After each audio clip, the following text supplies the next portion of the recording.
నమస్తే. ఈరోజు మన స్టూడియోలో ప్రముఖ తంత్ర జ్యోతిష్యులు, జ్యోతిష రత్న, జ్యోతిష సామ్రాట్ చింతా రుక్మాన్ గదరావు గారు మనతో ఉన్నారు. గురుగారితో మాట్లాడదాం. నమస్కారం గురుగారు. మాతృదేవోభవ, పితృదేవోభవ, ఆచార్య దేవోభవ. గురుగారు, శ్రీ విశ్వావసు నామ సంవత్సరంలో కర్కాటక రాశి వారికి ఈ సంవత్సరం అంతా కూడా ఏ విధంగా ఉండబోతుంది? ఆర్థికంగా, ఆరోగ్యపరంగా, అన్ని విధాలుగా ఈ కొత్త సంవత్సరం వీళ్ళకి ఎలా ఉండబోతుంది గురుగారు?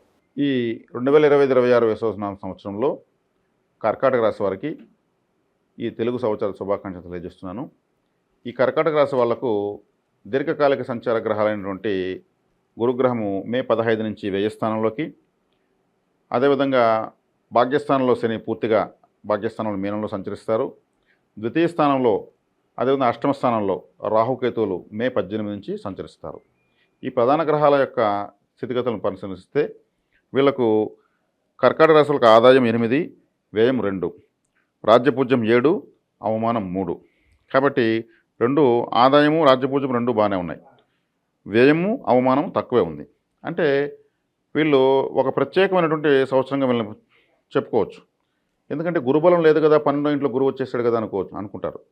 కానీ వీళ్ళు గురువు అంటే 12వ స్థానం అంటే దూర ప్రాంతము, విదేశాలను దూర ప్రాంతాలను తెలియజేసేది. ఈ రాశికి గురువు విశేష రాజయోగకారకుడు. ఆయన 12వ ఇంట్లో ఉన్నాడంటే వీళ్ళు చక్కగా విదేశీ ప్రయాణాలు కానీ, దూర ప్రాంత వ్యాపారాలు కానీ, దూర ప్రాంతాలకు వీళ్ళు ప్రయాణిస్తూ ఉంటే, ఎప్పుడు ప్రయాణిస్తూ ఏదైనా చేస్తూ ఉంటే వీళ్ళకి బాగా కలిసి వస్తుంది. ట్రావెలింగ్ చేస్తుంటే అది లాభదాయకం అవుతుంది. సో విదేశాల్లో చదువులకు కావచ్చు, పెట్టుబడులు పెట్టినా కూడా అది కలిసి వస్తుంది. ఖచ్చితంగా కలిసి వస్తుంది. ఎందుకంటే ఆ స్థానంలో వీళ్ళకి రాజయోగకారకుడు పోయి కూర్చున్నాడు. అదేవిధంగా వీళ్ళ కుటుంబ స్థానంలో కేతు ఉన్నాడు. కుటుంబం అంటే కేతు అంటే ఏమి? కట్ చేస్తాడు. అంటే వీళ్ళు ప్రయాణిస్తూ ఉంటే కుటుంబంలో ఉంటారు కదా. అవును. కుటుంబం ఉండడానికి ఆయన ఇష్టపడ్డు. ఇంట్లో ఉంటే కూడా వీళ్ళకి ఎందుకు ఇంట్లోంచి వెళ్ళిపోవాలనిపిస్తూ ఉంటుంది, ఏదో చేద్దామనిపిస్తుంది. ఇంటి బట్టి ఉన్నారంటే వీళ్ళకి మాత్రము ఇంట్లో గొడవలు వస్తాయి. ఇంట్లో మౌనంగా ఉంటారు, ఇల్లు దాడగానే యాక్టివ్గా అవుతారు. అదేవిధంగా అష్టమ స్థానంలో రాహు ఉన్నాడు. ఆకస్మిక స్థానము. అష్టమ స్థానం అంటే ఆకస్మిక స్థానం.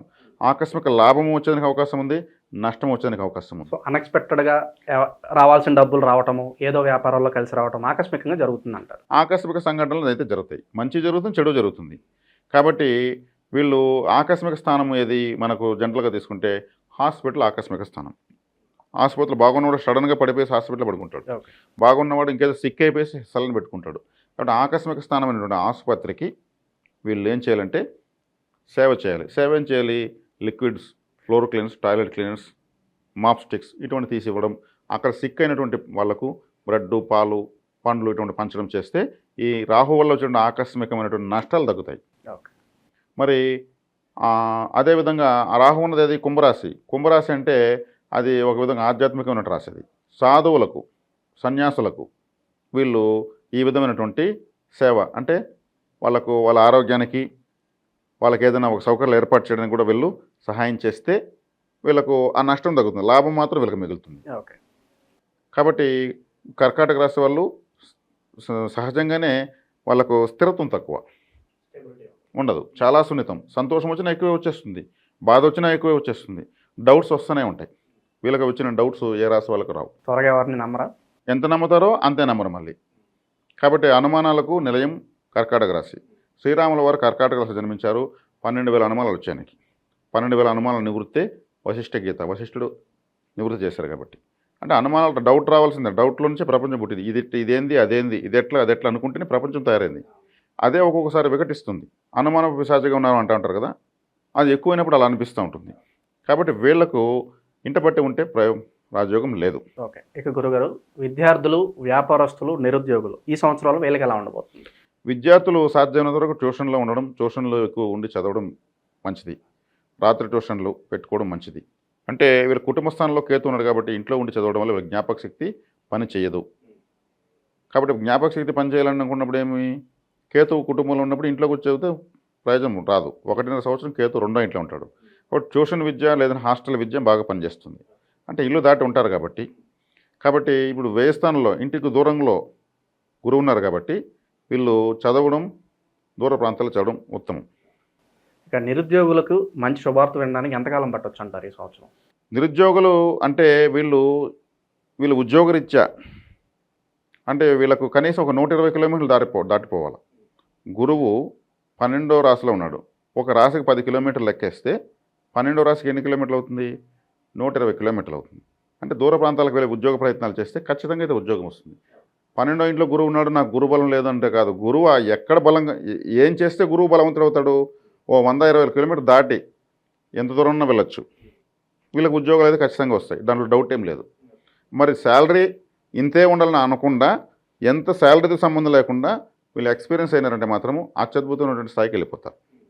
ఇక ఇందాక మీరు ట్రావెలింగ్ చేస్తే బాగా కలిసి వస్తుంది అన్నారు కదా, మరి పెట్టుబడుల పరంగా ఇలా ఏమన్నా టూర్స్ అండ్ ట్రావెల్స్ లాంటివి దీనికి సంబంధించిన ఏమైనా బిజినెస్లో ఇన్వెస్ట్ చేస్తే బాగుంటుంటారా, లేదంటే ఇంకేదన్నా సజెస్ట్ చేస్తారా వీళ్ళకి? అంటే ఇక్కడ ట్రావెలింగ్, టూర్స్ అండ్ ట్రావెల్స్ అనేది ఏం లేదు. వీళ్ళు పెట్టుబడి అనేది కొంచెం వీళ్ళ ఊరికి, వీళ్ళ ఇంటికి దూర ప్రాంతాల్లో వెళ్ళి పెట్టడం మంచిది. సొంత ఊర్లో ఏం పెట్టినా పెద్ద కలిసి రాదు. ఇంట బట్టి ఉండడము, వీళ్ళ సొంత గ్రామానికి సంబంధించి, ప్రాంతానికి సంబంధించి దగ్గరలో ఉంటే ఎనర్జీ లెవెల్స్ లేవు. కొంచెం దూర ప్రాంతం వెళ్ళడం వల్ల కలిసి వస్తుంది. ఇక్కడ అష్టమ రాహు ఉన్నాడు. అష్టమ రాహు ఉంటే ఆకస్మిక లాభాన్ని ఇస్తాడు, నష్టాన్ని ఇస్తాడు. ఇక్కడ ఏం చేస్తాడు రాహువు? ఆకస్మిక లాభం ఎందులో వస్తుంది? బెట్టింగ్లో వస్తుంది, హార్స్ రేస్ కోర్సులో వస్తుంది, షేర్ మార్కెట్లో వస్తుంది. ఇవన్నీ ఆకస్మికంగా వచ్చేవి. అక్కడ ఏం చేస్తాడు? తక్కువ పెట్టుబడి పెట్టినప్పుడు ఎక్కువ లాభం చూపిస్తాడు. అరే ఇంకా ఎక్కువ పెట్టుంటే బాగొచ్చుంటేనే ఇంకా ఎక్కువ అప్పు చేసి పెడతారు, అప్పుడు మొత్తం జీరో చేస్తాడు. అది ఆకస్మికంగానే జరుగుతుంది. అక్కడ కేర్ఫుల్గా ఉండాలి. ఎందుకంటే ఈ బెట్టింగ్, ఈ మాఫియా, ఈ సడన్గా వచ్చే లాటరీస్, ఇవన్నీ కూడా కారకుడు రాహువే. కాబట్టి అందుకే ఆ కారకత్వాలు సూచిస్తున్నాను. మీరు తక్కువే పెట్టుబడి పెట్టండి, లేదంటే మధ్యస్థంగా పెట్టుబడి పెట్టండి. తప్పితే ఎక్కువ పెట్టుబడి పెడితే మాత్రము ఈ రాశి వాళ్ళకు రాహు ముంచేస్తాడు. ఇక గురుగారు, శుభకార్యాల పరిస్థితి ఏంటంటారు ఈ సంవత్సరం? శుభకార్యాలు కూడా రాహువే. శుభకార్యం ఆకస్మికంగా సెట్ అవుతుంది వీళ్ళకు, సడన్గా సెట్ అయిపోతుంది. వాళ్ళు కూడా ఊహించరు. ఎందుకంటే ఆకస్మిక స్థానంలో రాహు ఉన్నాడు. రాహు ఏమైనా చెప్పాలంటే ఆయన ఒక బ్లఫ్ మాస్టర్ అంటారు ఆయన్ని. మనము మంచి అనుకుంటే చెడు చేస్తాడు, చెడు జరుగుతుంటే మంచి చేస్తాడు. ఎందుకంటే రివర్స్లో తిరిగే ప్లానెట్ కాబట్టి మన ఆలోచనకు వ్యతిరేకంగా పనిచేస్తాడు. కాబట్టి మనం మంచి కోసం ట్రై చేస్తే చెడు జరుగుతుంది, చెడు కోసం చేస్తే మంచి జరుగుతుంది.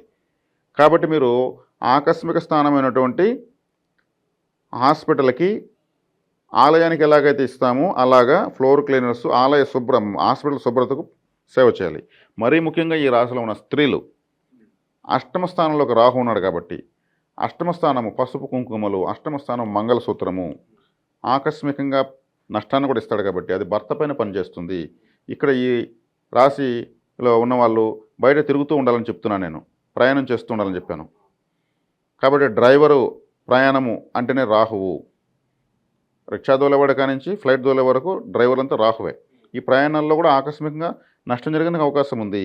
దీనికి చేయాల్సినటువంటి ఒక ముఖ్యమైన పరిహారము, ఇది చాలా ముఖ్యంగా కర్కాటక రాశిలో ఉన్న స్త్రీలు చేసుకోవాల్సిన పరిహారము. తమిళనాడులో తిరుక్కడయూరు అని ఒక ఊరు ఉంది. ఆ తిరుక్కడయూరులో అభిరామిని అమ్మవారి ఆలయం ఉంది. ఆమె మంగళసూత్రానికి అధిదేవత, మాంగళ్యము అనేటువంటి దానికి అధిదేవత ఆమె. ఆమె దగ్గరికి వెళ్ళి పసుపు కుంకుమలు, బొందారం తెచ్చుకుంటూ ఉంటారు. కాబట్టి అభిరామి అమ్మవారి ఆలయ దర్శన చాలా చాలా ఈ రాశి స్త్రీలకు అవసరము, అష్టమ స్థానం రాహు ఉండడం వల్ల. కాబట్టి ఈ అభిరామిని అమ్మవారి ఆలయము యూట్యూబ్లో కొట్టి చూసుకొని, గూగుల్ మ్యాప్స్ తీసుకొని వెళ్ళి రావడం ఎంతైనా మంచిది. కాబట్టి ఆకస్మికమైన గ్రహము ఆకస్మిక స్థానంలో ఉన్నప్పుడు ఖచ్చితంగా రెండూ ఇస్తాడు.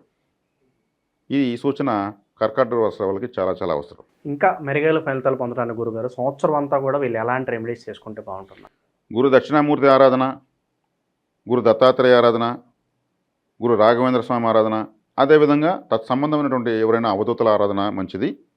నేను చెప్పినట్టు అభిరామి అమ్మవారి యొక్క ఆరాధన, దుర్గాదేవి ఆరాధన.